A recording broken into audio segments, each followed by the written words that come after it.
Everybody this morning. I want to welcome everybody this morning to the 19th Annual Aurora District Friends of Scouting Breakfast presented by Home Street Bake and Dunn Lumber. I'm Lincoln Ferris, your MC. And to start, we'd like to welcome Rebecca Chastain from Troop 8100, chartered to the Ballard Youth Charitable Association, who will lead us in the opening ceremony and invocation. Please join me in the Pledge of Allegiance. I pledge allegiance to the flag of the United States of America and to the republic for which it stands, one nation, under God, indivisible, with liberty and justice for all. Please join me in the Scout Oath. On my honor, I will do my best to do my duty to God and my country and to obey the Scout law, to help other people at all times, to keep myself physically strong, mentally awake, and morally straight. Please join me in the Scout law. A Scout is trustworthy, loyal, helpful, friendly, courteous, kind, obedient, cheerful, thrifty, brave, clean, and reverent. Please join me in the invocation. Dear God, help me at all times to remember to do my very best. Open my mind to learn new things that I may become wise. Help me to learn that helping others brings me joy. Amen.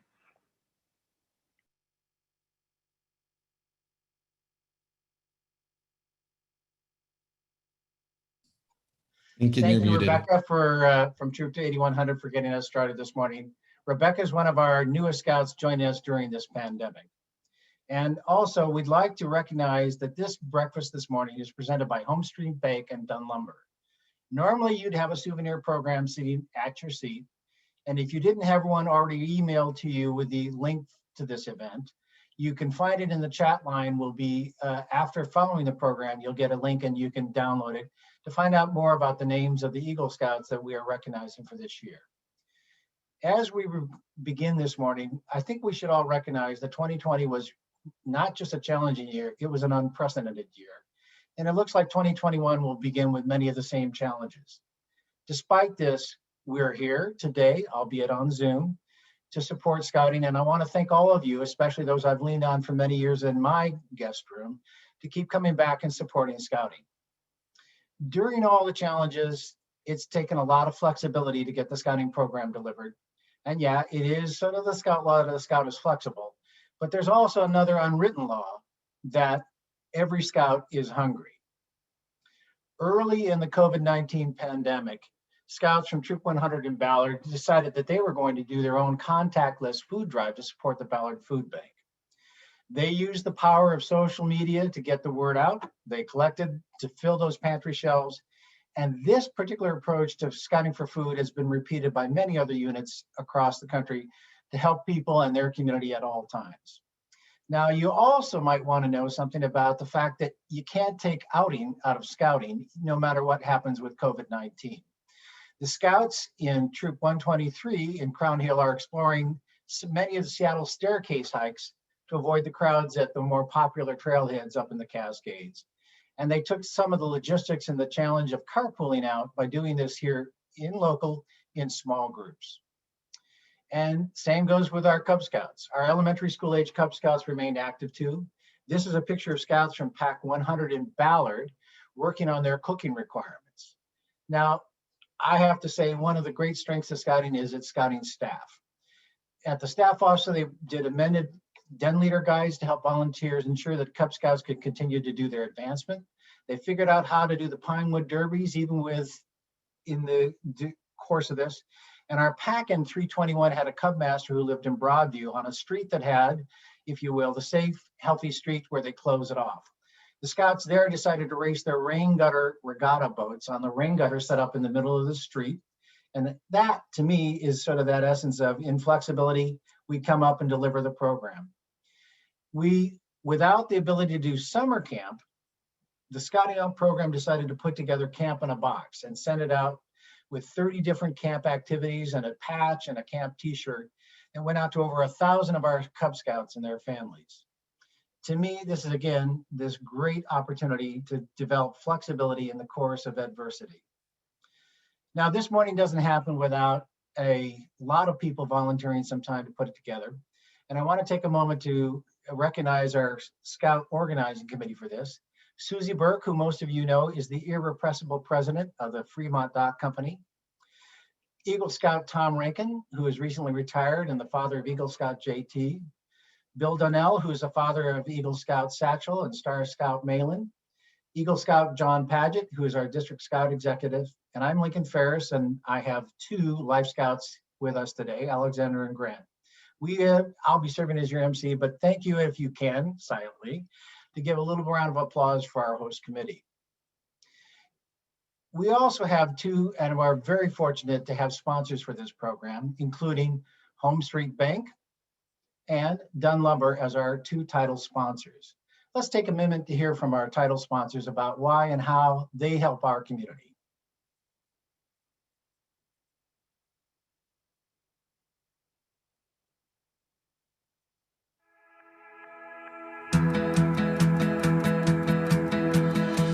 I usually say I'm from friendly Fremont, but I am president of Fremont Dock Company and Fremont all the time. When I came to work for Mom and Dad in 1976, it was Fremont needs a lot of help. My folks said I was one of those people that needed to help with that. Fremont is a state of mind, but for the family, it's where we own about 65 or so acres and where we really just keep putting back in what we make because Fremont just gets better and better. What I'm proud of in Fremont is the small business we set up and nurture and help grow here. And that's what I see Home Street Bank doing. She calls us Fremont's bank, and it's not just talk, she supports us. You name it, there's a banking service, we pretty much provide it to her. Fremont Dock Company can bank anywhere, but Fremont needs Home Street Bank. There will be more and more businesses here.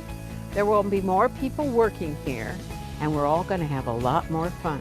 Home Street's going to help us do all of it. It's all one hand washes the other. It's how things work in a community.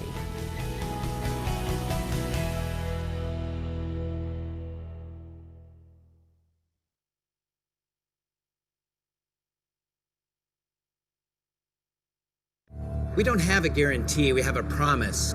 Guarantees live on paper, use small print, and have an expiration date. Promises are made by people and create long-term relationships. In 1907, my great-grandfather Albert Dunn made a promise to the city of Seattle that we would always give our customers and employees a square deal. Our city has seen a lot of change in the last 108 years, but our dedication to keeping my family's promise remains the same. 4 generations later, we're still here, a locally owned family business dedicated to making your next project a success. In other words, at Dunn, you can always expect a square deal. My name is Mike Dunn, the president of Dunn Lumber. If there's ever anything I could do to help fulfill our promise, please contact me personally, Mike Dunn at dunlumber.com. Dunn Lumber, building success together. So thank you, Home Street Bank and Dunn Lumber, for your ongoing support of scouting. You can tell that Home Street Bank and Dunn Lumber, like scouting, are part of what make this community, especially the North Seattle community, a great place to live and work. Our presenting sponsors today are Galvin Realty Law Group, Brown Bear Car Wash, Fremont Dock Company, Community Attributes, Toth Construction, Barry and Jill McCaffrey, and the Rankin Band. Our supporting sponsors include Greystone Financial and Estate Services, Ivers, Hess, Callahan Gate, Grey Group, Bernson Porter and Company, and myself. And because of our great sponsors, all expenses for this event are fully paid for. That means every dollar you give this morning stays local and goes directly to the important work of character development and life skills learning that the Scouts do. Additionally, your gift is 100% deductible. If you can, silently, please support and thank our outstanding sponsors, and especially for some of our retail sponsors, it would be great if you can make sure to patronize them by going by and maybe getting some takeout food or buying some lumber at Dunn. The third group of individuals that I'd like to recognize this morning are all of our table hosts. Because of the great table hosts, we have all of you here today. And maybe more importantly, will make a difference in the lives of so many more Scouts in the years to come. Thank you all for your continuing support and for being here this morning. Now we have several Scouting leaders that are with us this morning, and I don't know if we're going to be able to highlight them, but they're here. Joe Gerke, who is the chairman of the Aurora District, which encompasses North Seattle, Lake Forest Park, and Shoreline. Eric Chastain, who's the commissioner of the Aurora District, and Manny Ramos, who is the Scout Executive and CEO of the Chief Seattle Council, Boy Scouts of America. Now, just like we all strive to save for our future, Scouting has set up an endowment with a percentage of the interest income from investments, supporting the annual cost of keeping Scouting vibrant here in the Chief Seattle Council. Scouting's endowment is named after the first Chief Scout Executive, James E. West. And I now will ask our Aurora Senior District Executive, John Paget, to recognize some recent James E. West fellowships. Morning. Many people use the James E. West Fellowship to recognize others for their countless hours helping young people grow through Scouting. Recently, the families of Troop 100 set out to find a unique way to recognize some of their leaders who have gone above and beyond by setting up a James E. West Fellowship in their name. It is my pleasure to recognize past Scoutmaster Paul Hendricks, also past Scoutmaster Bill Donnell, who's also a member of our Aurora Breakfast Committee for this event, and Rod Gowdy, our District Advancement Chairperson, Council Advancement Chairperson, also on the Council Shooting Sports Committee with a James E. West Fellow. And I'd like to thank the families of Troop 100 for your contribution to the endowment and keeping Scouting vibrant in our community. Thank you all. I think we have one additional announcement to be made, and I'm hopeful that somebody will step up and make that announcement for us, please.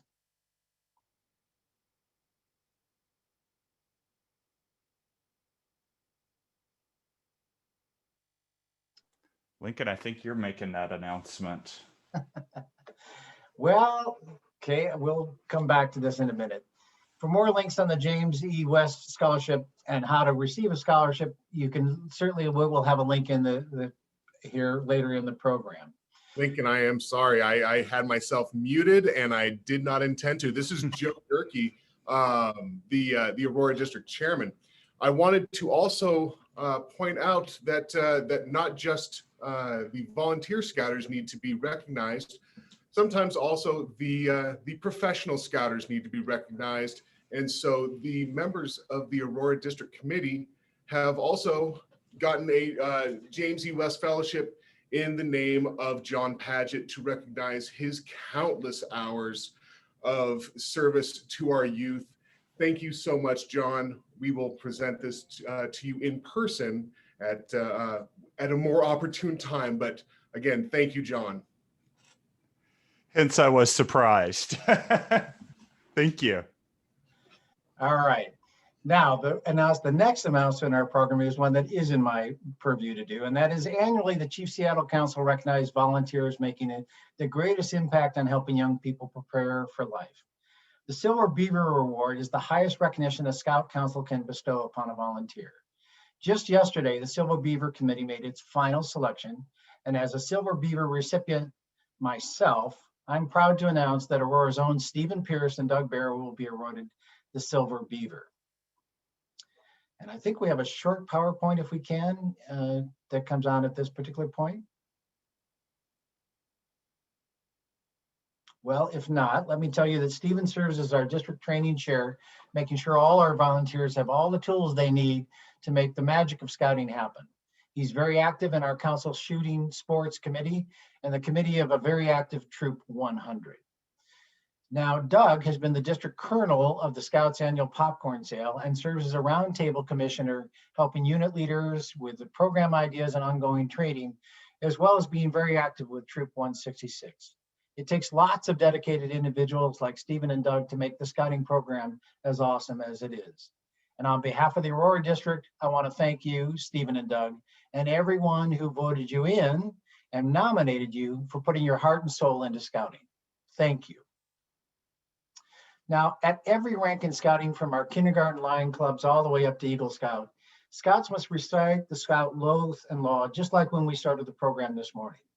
By ingraining those words in your memory, we hope that they become more than just words, that they become guideposts for how we lead our lives. Now, the scouting experience includes earning merit badges that help Scouts learn valuable skills and, in some cases, a focus on a future career. In 2020, Scouts in the Aurora District earned a record 1,024 merit badges. And because of the pandemic, some of those ended up working with counselors from across the country, attending virtual merit badge clinics on Zoom. There are badges that you can complete remotely, like communications, digital technology, citizenship in the community, family life, personal management, and many others. And I think, ironically, one of the requirements of the Citizen in the Community Merit Badges is you have to attend a city council meeting and discuss with your counselor for that badge differences that you heard during that meeting. And I would suspect this last year gave lots of opportunity for Scouts to have their eyes opened about how the public and elected members can disagree. The highest rank a Scout can attain is the Eagle Scout rank. One of the requirements for the Eagle Scout rank is to plan, develop, and lead a significant service project that helps your community, a religious organization, or a local school. In 2020, we had 1,471 Scouts enrolled in the Aurora District, and of those, 50 have become Eagle Scouts. That's almost one a week. That's an outcome of your support and the encouragement of so many volunteers that help run this program. Now, just 2 years ago, almost to a day to this event that we're hosting, was a historic moment for the Boy Scouts of America, where Scouts BSA Troops for Girls could officially register and start rank advancement. Today in the Aurora District, there are 8 Troops for Girls serving 95 young women. These young women can become Eagle Scouts by completing the same requirements that for over 100 years young men could do. Today, the first of these female Scouts are becoming Eagle Scouts. Now, instead of a race to recognize the first young woman to become an Eagle Scout, the Scouting nationally will be recognizing the first class of young women Eagle Scouts for everyone who achieves that rank by the Scouting's anniversary on February 8th. That event is coming up. Now, if you were here 2 years ago, you had the pleasure of meeting one of our first Scouting for Girls enrollees, Minavet Gehr. She'd become a founding member of Troop 12, chartered to the Cascade Leadership Challenge. And you might also remember that Minavet had set a goal to join the first rank of Eagle female Scouts after being inspired by her older brother becoming an Eagle Scout. Today, she's realized that goal, and it's my pleasure to welcome back today Minavet Gehr to tell us a little bit about her journey to Eagle. Hi, everybody. I was blessed enough to come into Scouting with a foundation of skills already built through several years of venturing with Crew 310, which is also chartered by Cascade Leadership Challenge. The big challenge of my trail to Eagle was taking everything I'd learned in venturing, flipping it all around, and teaching it from the ground up. Troop 12 was founded, and bam, I was senior patrol leader. It was strange to be the one that Scouts came to with their questions, but even more strange to find that I knew all the answers. Being SPL was complicated, difficult, exhausting, and really fun. I'm a performer at heart, and being SPL was like living on a stage. I had a whole troop watching my every move. The best way to get a concept really stuck into a Scout's head is by living out what I'm trying to teach, preferably with a touch of ridiculousness to make it memorable. I mastered being productively ridiculous the week I got to be on staff doing cope and climbing at Camp Piggott. I arrived with no knowledge of what kind of show I was getting myself into, but fell in love with the part before day one was over. Staffing at camp combined 3 of the things I love most in the world: leadership, working with kids, and performing. The challenge course was all about leadership and team building. I got to spend a whole week learning about my leadership style. The rest of my time was spent running from one activity to another, taking a few merit badge classes, cleaning, and being ridiculous for the entertainment of campers. After Camp Piggott, I think I spent one night in my bed And then it was off to Camp Parsons for my first week as a participant at summer camp. What a week it was. I got several of my Eagle required merit badges done there, involving cold salt water and attending class instead of taking free time as free time. I hardly had a chance to sit down, but every moment was well spent. That's just the magic of summer camp. Troop 12 had a week packed full of completed merit badges, advancement, and winning. We left camp awarded as 3rd best troop, Camp Parsons honor troop, and placed 4th in the Octopus Cup. Pretty great week, if you ask me. That first year as a troop was a blast. Day hikes, troop meetings, camporee, outings, games, summer camp, and then we got a pandemic wrench thrown in the works. Suddenly, my merit badge game plan was out the window. Not so easy to knock them out at camp when there's no camp to go to. So I buckled down, got less picky, and did any badge that came my way. Troop meetings got shaken up a bit too, but after several tries, we landed on a pattern that worked. Troop meetings every other week, and what we call personal events during the weeks between. Personal events can be almost any activity, but as they are instead of a meeting, we want them to be significant experience and relate to leadership, service, or going outside. It has been so fun to see the range of different activities our troop members have been up to. Hiking, biking, crafting, boating, studying, you name it. I'm proud of Troop 12 for its readiness to adapt. Speaking of adaptation, my Eagle project took several tries to get going. In the end, my project was done for the Duwamish Longhouse and Cultural Center in West Seattle. It was a restoration project focused on a small section of greenbelt behind the Longhouse. I wanted to work in partnership with Seattle's host tribe as a way to say thank you and give something back to them. I was looking for a restoration project, and it just so happened that they had one that needed doing.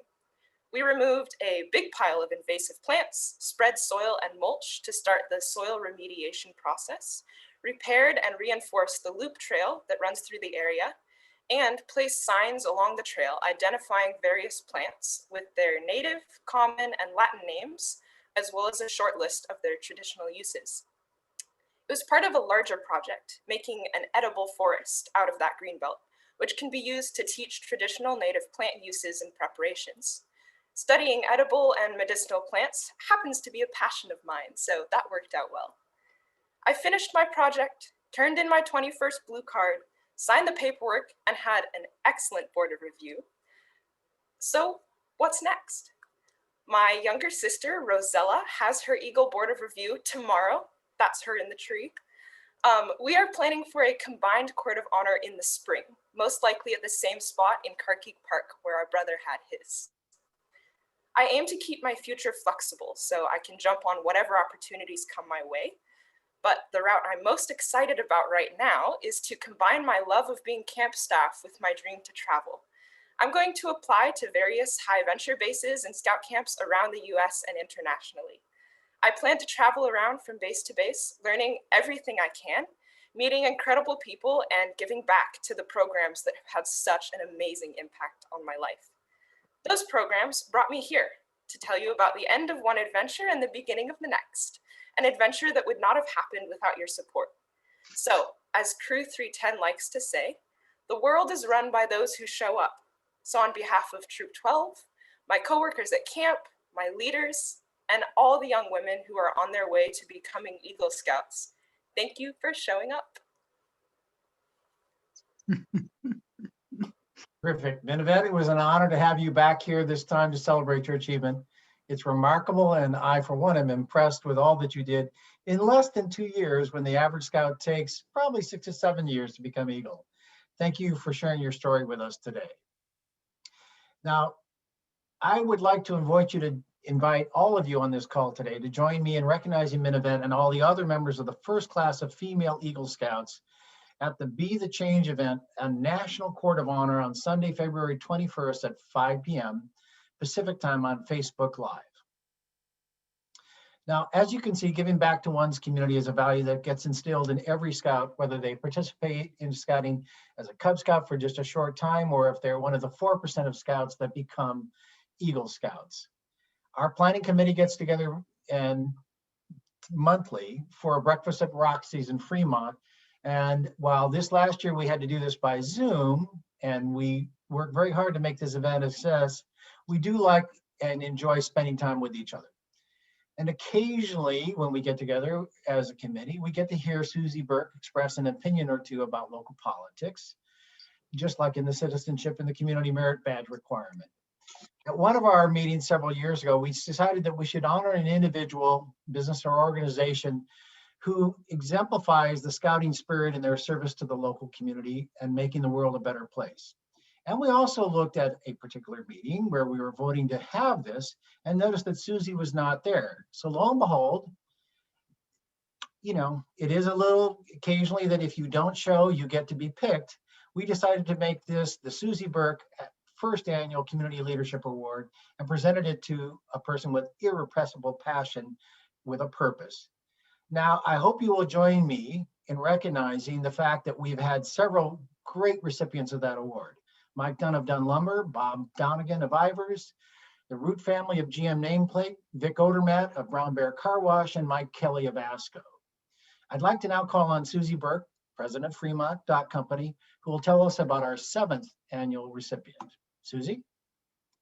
Thank you, Lincoln. It's good to be here. And I'm of course in my office, but I do have Ken Phillips Sr. here, and we are going to give this award to Ken Phillips Sr., who is U Park Parking, as everyone in Fremont knows, and I hope everyone on the call knows, for supplying parking in our region.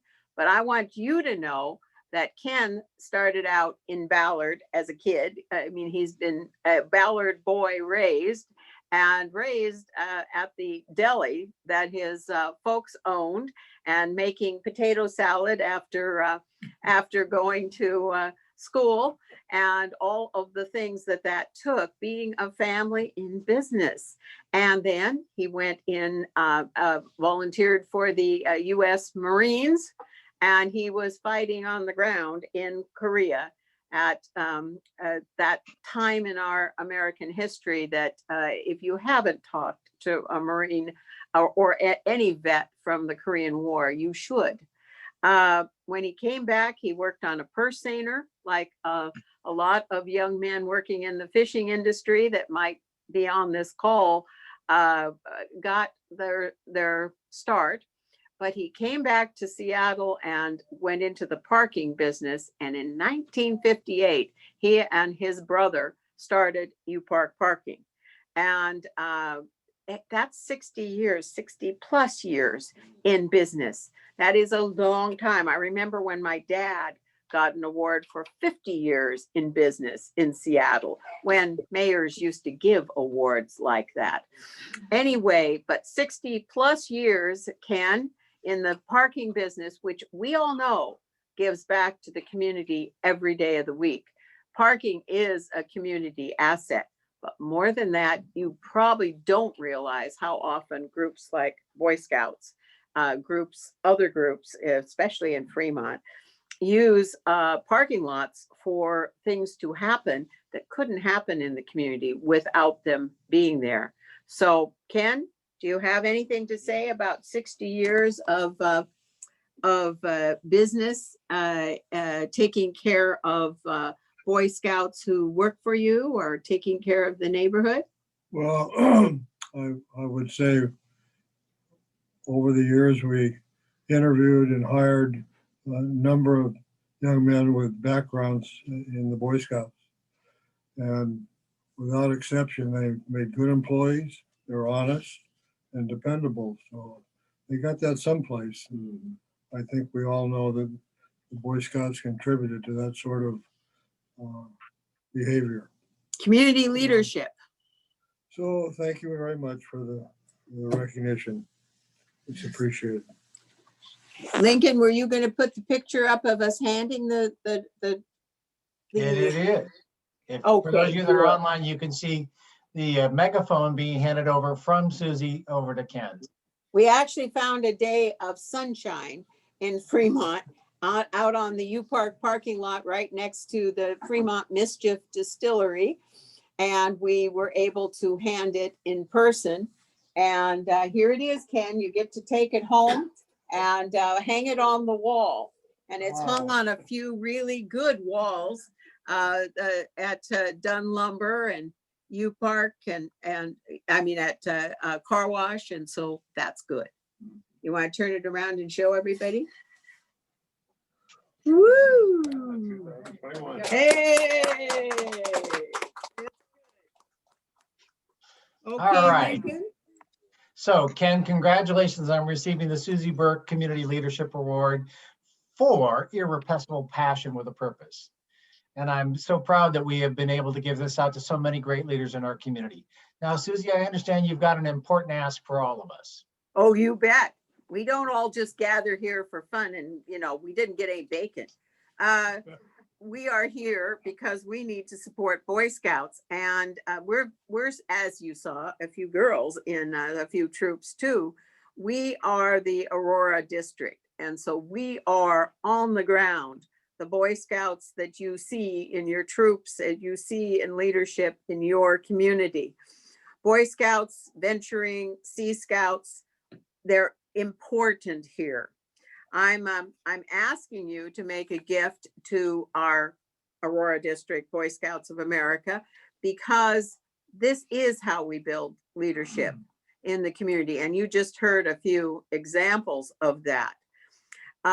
You are on your computer probably right now watching this, so you will have the ability to just phone it in. I mean, just put it in and donate that way. I usually ask you for a check. $20 a month or $240 a year provides the resources in the Aurora district to support a scout.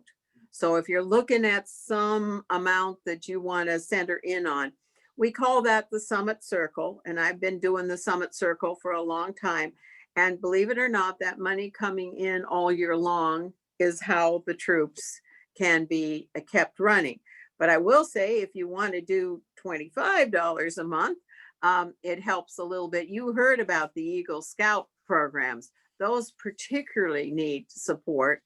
There is expense to doing things like that out in the community. And we want every kid to be able to do it, not to be limited by what their family means are. So when you write the check or put it on your credit card so it just comes out regularly as a Summit Circle, you are supporting Boy Scouts year round in our community. And it's a fantastic investment in the future for our community. We're all talking about we need leadership. This is, Boy Scouts is a big piece of how leadership comes to the Aurora district. So thank you all for your gift supporting scouting here in North Seattle, Lake Forest Park and Shoreline. And once again, that website is www.seattlebsa.org/Aurora Breakfast. But it is in, and my good friend Tom Rankin just sent an email to everybody that includes an online link that can take you directly to making an online pledge. And again, we do accept checks, so any support you can provide will be greatly appreciated. Please don't put it off. Take care of it today. Now I'd like to call on Mark Mason, CEO of Home Street Bank, to introduce our keynote speaker. I'd also like to thank Home Street Bank for being a perennial supporter of Scouting as a title sponsor for this event for several years now. Mark? Good morning. It is my pleasure to introduce General Barry R. McCaffrey. General McCaffrey served in the United States Army for 32 years. When he retired in 1996, he was the most decorated general serving at the time. He has been awarded 3 Purple Heart medals for wounds received in combat, 2 Distinguished Service Crosses, the nation's second highest award for valor, and 2 Silver Stars for valor. He served overseas for more than 12 years in 4 combat tours with the 82nd Airborne Division, the Vietnamese Airborne Division, the 1st Cavalry Division, and the 24th Mechanized Infantry Division. For 5 years after leaving the military, General McCaffrey served as the director of the White House Office of National Drug Control Policy, the National Drug Czar. He has served as a distinguished professor at West Point, and he is currently a national security and terrorism analyst for NBC News. General McCaffrey has 4 Eagle Scout grandsons from Troop 80 in Magnolia, including Bobby Larson, the most recent this December. I'm a big fan of the generals. Please welcome General Barry McCaffrey. Well, Mark, thank you for that very generous introduction, and in particular for mentioning 4 Eagle Scouts. You know, in the breakout room at 7:30, we talked about where they've all gone, and this family has really admired and benefited from the scouting program, that is for sure. So Mark, thanks for your support in Home Street Bank over the years. Let me also thank Lincoln Ferris for being our Master of Ceremonies and pulling all this together. It was nice starting off with Rebecca Chastain. What an impressive young woman. Another example of how scouting is going to be better now that we've brought young women and females into the program. Minavet has had to head off to school, I think, but it's wonderful to see her example, her leadership. Her brother is an Eagle Scout, her sister, you know, about to go through a court of honor also. Just a great statement on where scouting is headed in the future. John Padgett, you know, and the staff, the permanent staff of the scouting movement, this whole organization comes apart without some structure. So John, thanks to you and your leadership and your example in keeping the Aurora district online. It's enormously appreciated by all of us. I've had a lot of dealings with Troop 80 over the last 10 plus years. And I just got to tell you, we love Roger Wiley, our Scoutmaster. What a good man. What a great supporter of scouting. And Brian Keaton preceded him, and Tom Rankin, who I hope is on this phone call.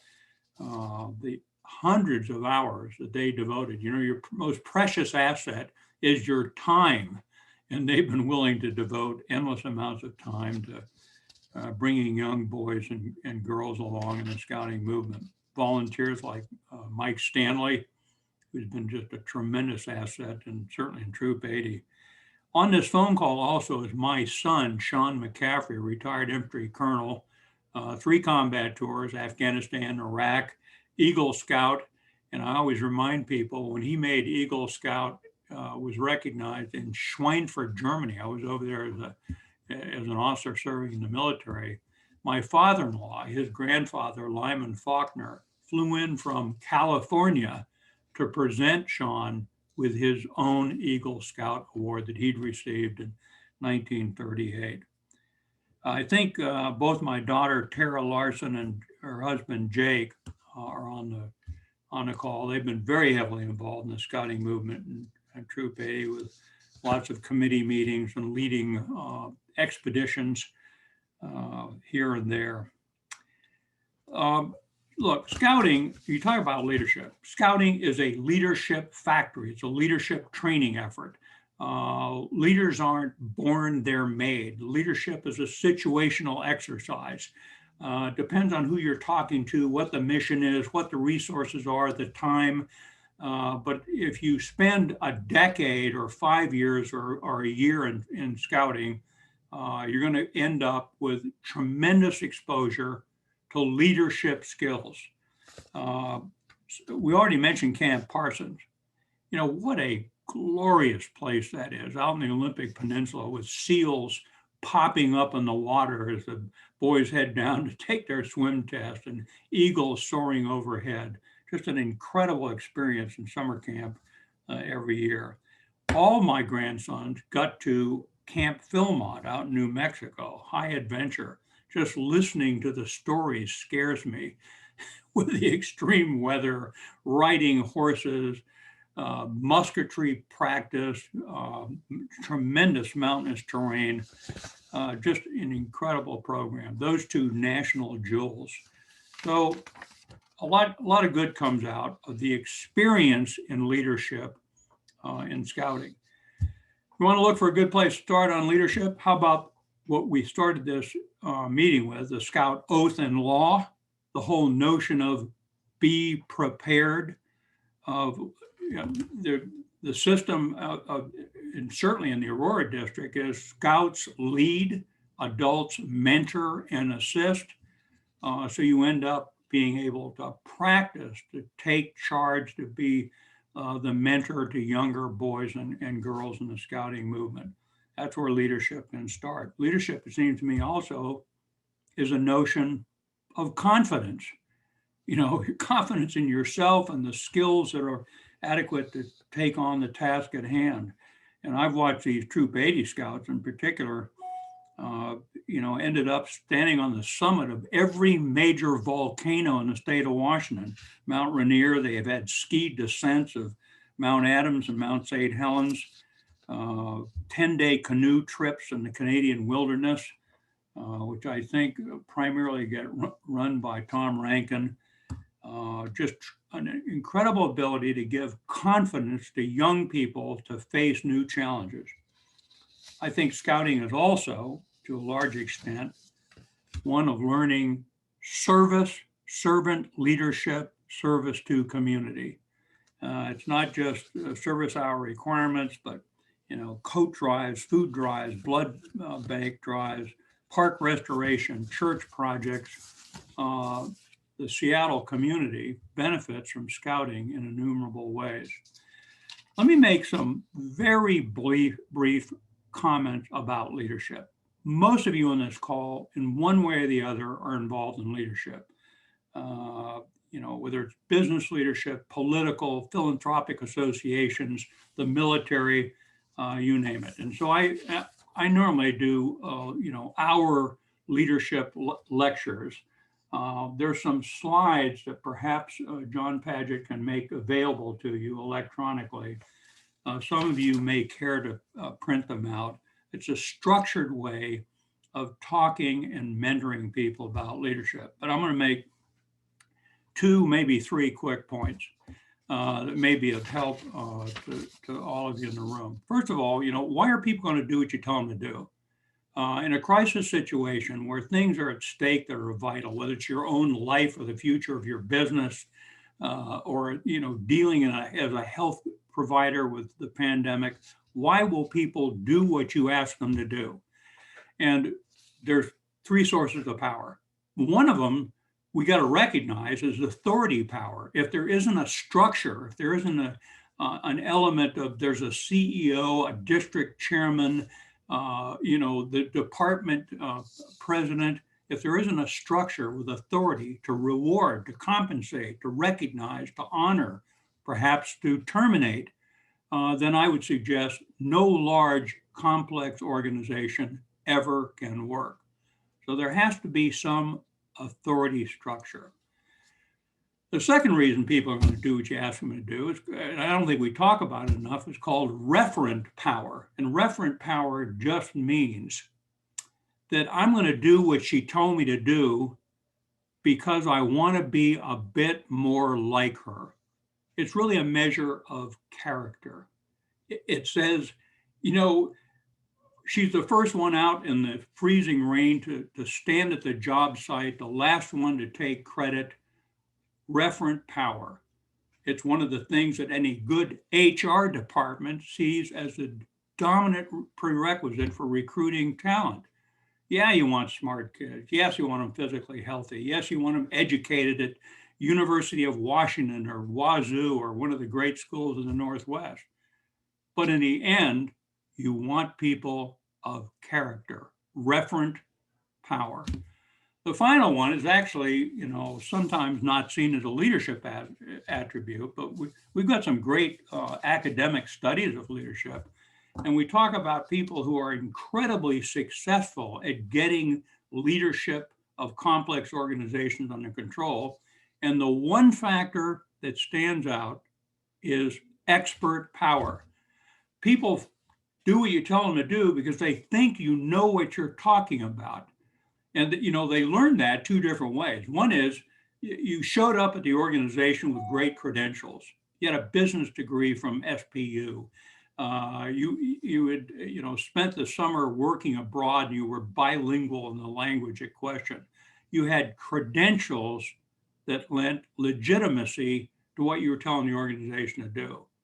But mostly what happens is people watch you in your leadership role for a year or a day or a decade, and they say, we might as well do what he told us to do, because normally when we do that, it comes out okay. So that argues that if you want to be a better leader, know more about the business at hand, get more credentialing, get more education, become more of an expert, and it enhances not just your ability to make smart decisions, but your leadership power. A second point, I think it's one that is useful to make. If we teach leadership classes in the military or in Harvard Business School, which I attended for a summer session, normally what you're talking about is leadership of subordinates. I've got 10 scientists that work for me, bench scientists. I've got 100 employees in the parking business. I've got 65,000 troops spread out in Latin America. You say, who are my subordinates and what are the techniques that work to get them to accomplish these tasks I assign them? And again, I think what actually happens is the longer you're around the business and becoming an expert, you collect a grab bag of tricks that will work, that will enhance your leadership. So leading your subordinates, yes, it's an important part of becoming a better leader. There's two other aspects, so let me just briefly mention. The other one is horizontal leadership linkages inside an organization. Any good manager uses competition. I have 5 districts, I have 5 departments, I have 5 battalions. I'm going to keep metrics. They'll compete with each other. Americans are very competitive. That's all good. But we also know that high-performing organizations have tremendous bonds of friendship and mentoring and encouragement among peer groups. So yes, competition's okay, but you want strong horizontal linkages in your organization. And then finally, one of them that's important for Americans to talk about is called leadership, where you're reinforcing the people above you in the leadership chain. Americans are very sensitive. Don't be an apple polisher, a brown nose. Don't be subservient to your boss. All good. But you got to create a culture where both positive and negative feedback is encouraged inside the organization to the person in charge. You step into a closed office in appropriate ways and you say, ma'am, when you told us to do that, let me tell you what a positive impact it had on the outcome. And I just want you to know that we understand what you did and we stand up for you.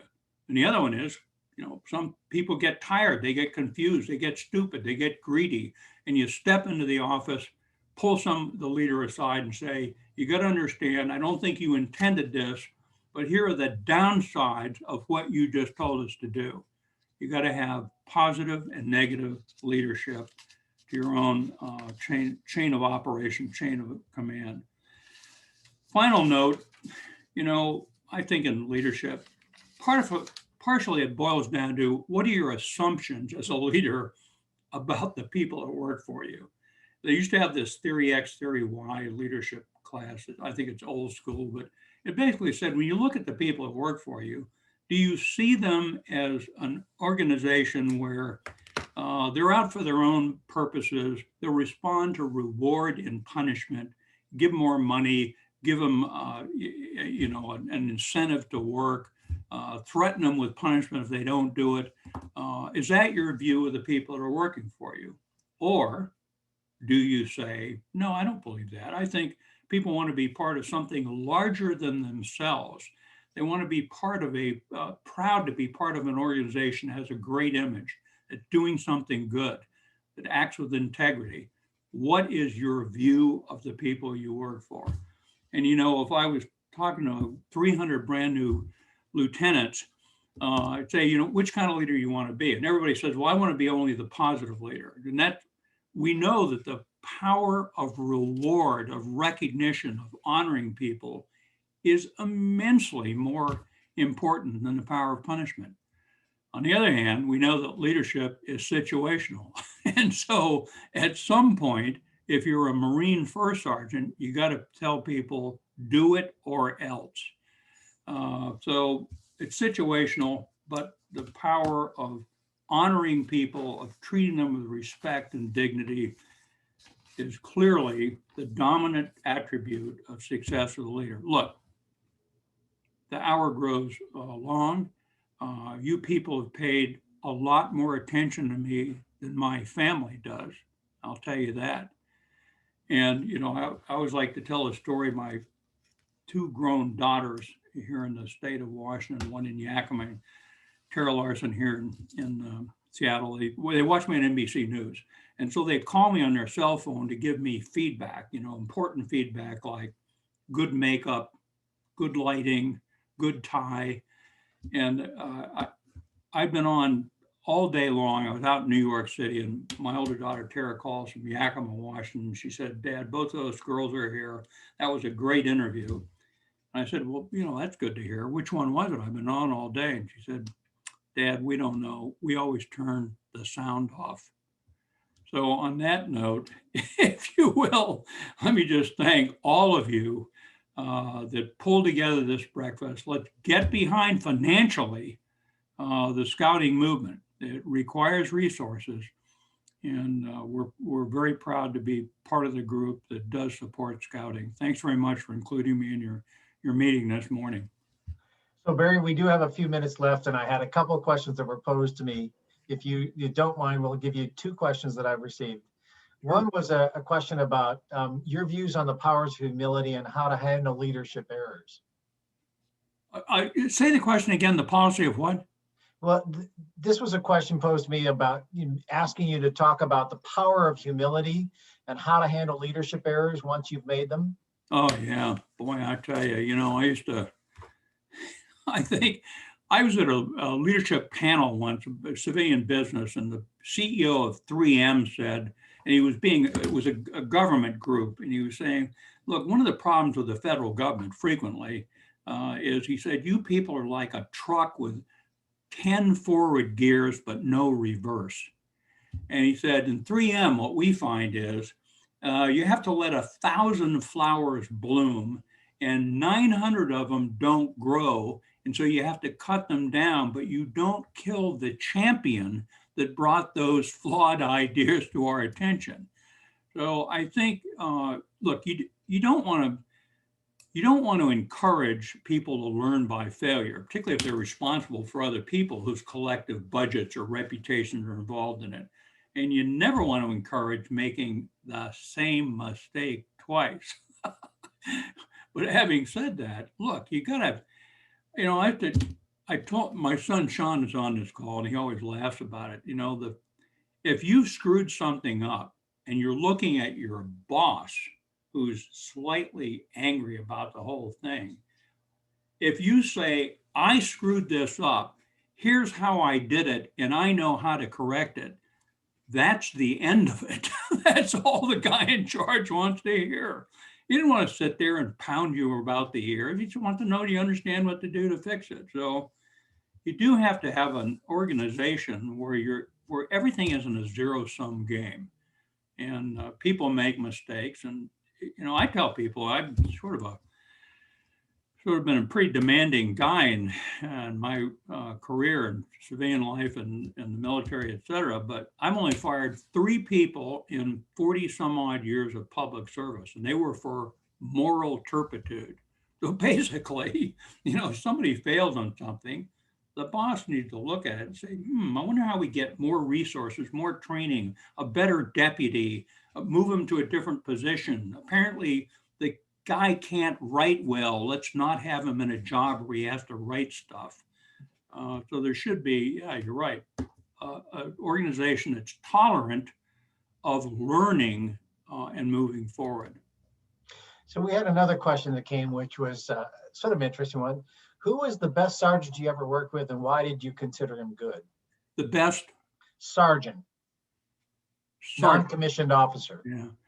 Well, boy, that's a great question. I wish I'd written a thing and handed it to you. You know, a lot of my life was shaped, crafted by non-commissioned officers in the Army in particular, but in other services. When I retired after 32 years in the military, I had every senior NCO that had helped trained me, grow me, and been my pals during my entire Army career was in the Pentagon when I retired as a 4-star general. From Command Sergeant Major Jim Randolph, my division Command Sergeant Major in Desert Storm, on down to the first sergeant of the 82nd Airborne Company I joined. And, you know, a lot of it was that the NCO Corps is the ultimate meritocracy. And it's a meritocracy because you're not getting promoted primarily because you went to Harvard or you look real good, or you get promoted in the NCO Corps because you're effective, you're an expert, you know how to handle other soldiers. I had a string of, I'm just exchanging emails with Command Sergeant Major Richard Kidd. When I was a brigade commander, my brigade Command Sergeant Major went on to be the Sergeant Major of the Army, Richard Kidd. Utterly magnificent human being. So that's been where an awful lot of the human development of the officer corps comes from. And again, you get back to the expert part. The grade of E6 Staff Sergeant in the Marine Corps and the Army, Petty Officer in the Navy, they're experts at their piece of the business. And so you got to go in and say, would you teach me how this thing works? You got to listen to non-commissioned officers. Good question. With that, I want to say thank you, General McCaffrey, for your being here today and for your service to our country. It's a great honor to have had you this morning. And I want to thank everybody who's been on this call. By the quick tally we've been doing online, we've raised a little over $20,000 from those of you on the call today, with about another $20,000 that has come from our sponsors. We're sure to exceed what we've done in previous years. Thank you, thank you, thank you. I know it's not easy under Zoom, and I know you didn't get your Eggs Benedict this morning, but we look forward to seeing all of you again next year as we go to the 20th annual Friends of Scouting Breakfast. With that, we're going to call this morning complete, and we look forward to seeing all of you again. There are links to some of Barry McCaffrey's leadership skills and suggestions that are in the chat line. You can have those, and we'll send those out an email to everybody thanking you for your participation today. With that, Kevin, I think we'll go ahead and close everything down.